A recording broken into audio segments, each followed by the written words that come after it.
Our political editor Ken Reid has been speaking to the local finance minister, Sammy Wilson. What will these cuts actually mean?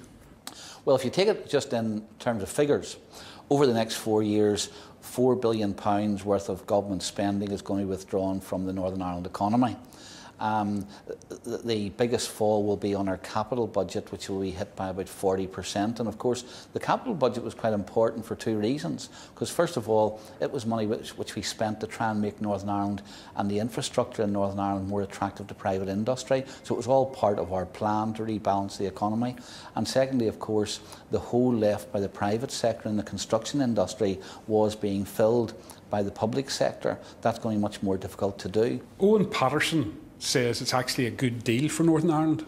I think that no matter how it's presented, it is going to be painful in Northern Ireland. And, you know, I would expect the Secretary of State to defend his own government, but I'm not so sure that there have been any massive favours done for us here.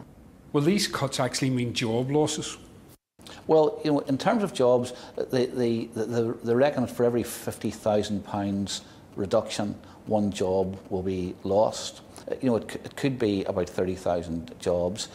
Some of those, of course, will be done by the normal turnover of staff, early retirement, redundant, you know, people taking voluntary redundancy, etc. What does the executive need to do now? Well, I think the first thing that the executive needs to do is now we've got less money, we've got to plan far better how we spend that money. Where are we going to target it, and what things we're going to stop doing? Where are we going to? And you know, there's hard choices to be made. That's the first thing. I think the second thing is the executive has to decide, and each minister has to look at their department and say, where are the efficiencies in my department? And they've got to look very hard at those. What things can my department do in a different way, more cheaply, etc. And the third thing then that needs to be done is to ask, can we move any money from our current spending, that is the kind of running of government departments, into capital spending? And of course the fourth thing is, what can we do to help ourselves in terms of raising additional revenue? Was this a good deal today for the PMS investors? What has happened is that the government has given us the ability to raise a loan, which we will then have to pay back as the assets of PMS are sold, in order to find the money to immediately give some money to the savers in PMS.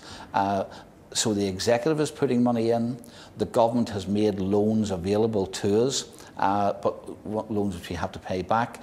And I suppose the final part in the jigsaw now is that the church needs to put £5 million in.